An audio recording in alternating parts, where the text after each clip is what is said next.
continue with this story from the village to the world, reflections on setbacks that turned into breakthroughs. Remember, you can get this book on Amazon. You can find it on Amazon, and you can get the Kindle edition. You can get the hard copy edition on Amazon. You can buy a copy there, and it shall be delivered to your address. And those of you who are in Kenya, this book is also available at Nuria store in Nairobi City. You can get yourself a copy from there.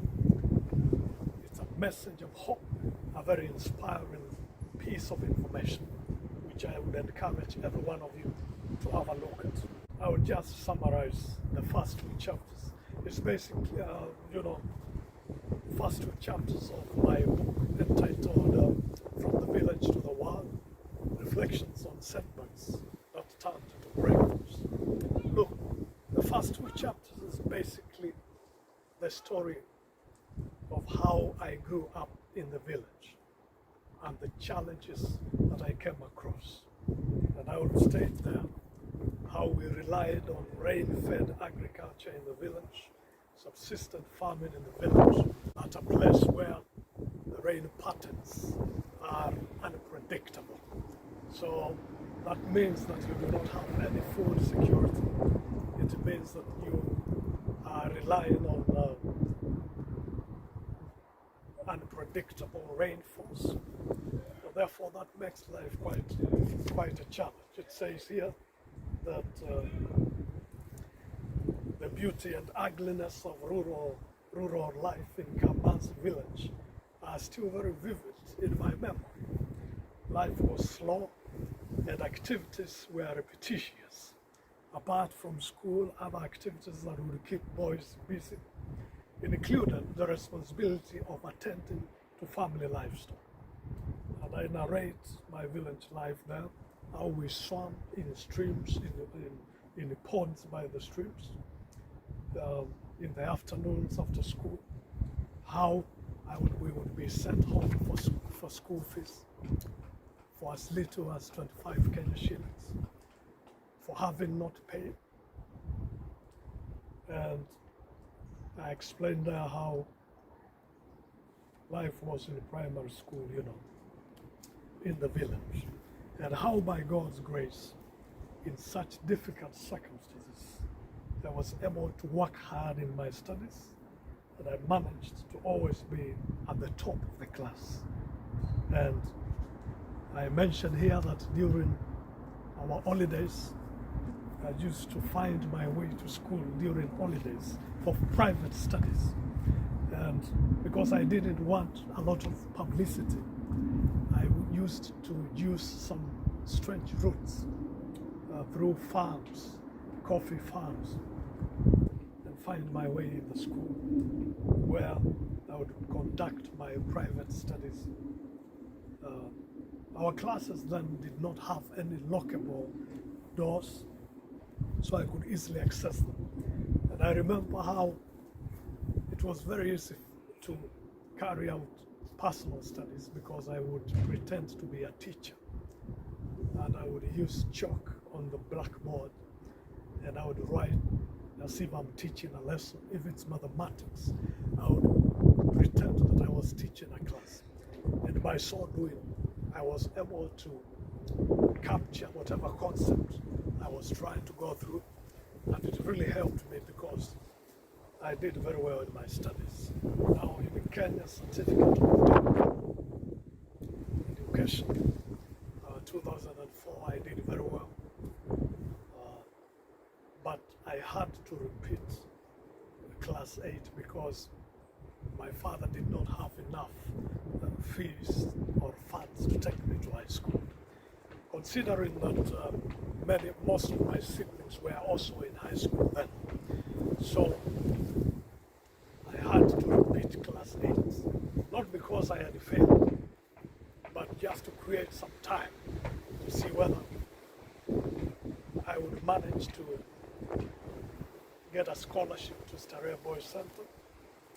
And upon repeating, once again, I did not get the scholarship. So I ended up in our village school there. It's called Kamasi ABC Secondary School. I cannot now call it a village school today because it's quite well equipped. But those days it was ill-equipped. And I went there and miraculously, when the time came for our national examination at the end of 4 years of high school, I did very well because I scored an A minus. I was the best in our district. And it was very strange for a student from a village school, village day school, to do that well and to be able to outshine students from bigger schools, boarding schools and all that. So this is the story I'm telling here. And I'll just summarize it. That's chapter 1. In chapter 2 I explain again how, no, it's both actually, chapter 1 and 2 I just summarize it. And I got to do very well. Towards the end of that chapter, that chapter 2, this is what I'm saying. I'm saying that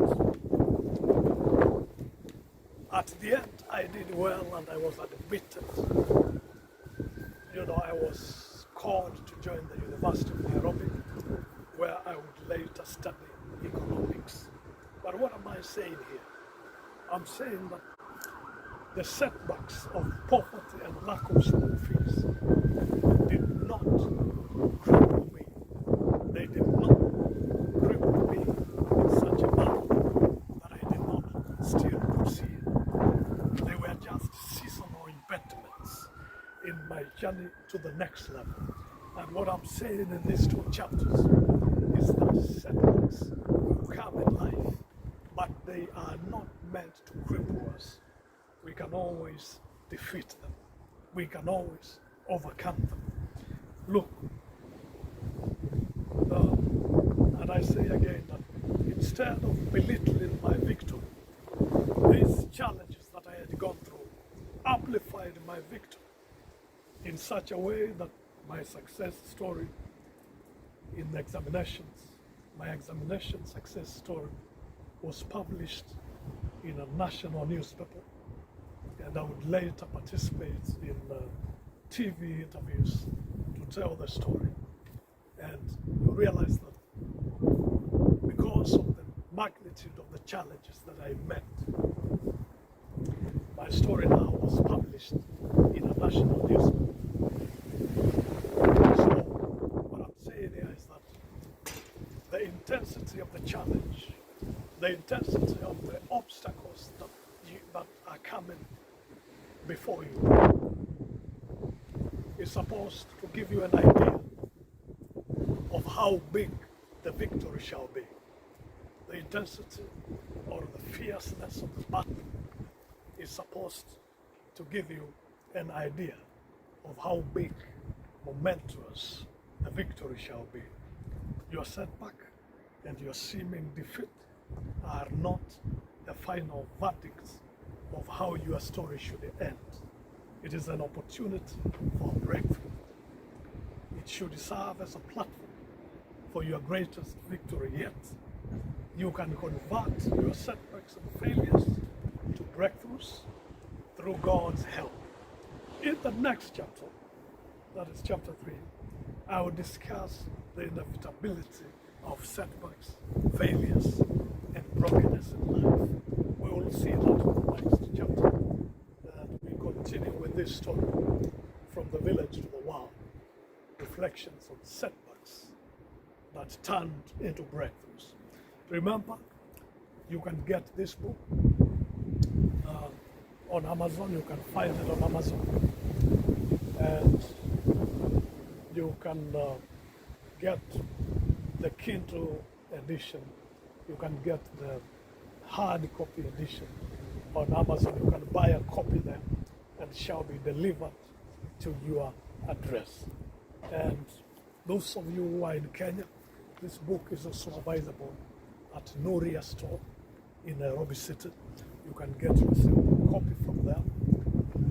It's a message of hope, a very inspiring piece of information, which I would encourage every one of you to have a look at. So see you next time when we continue with chapter 3.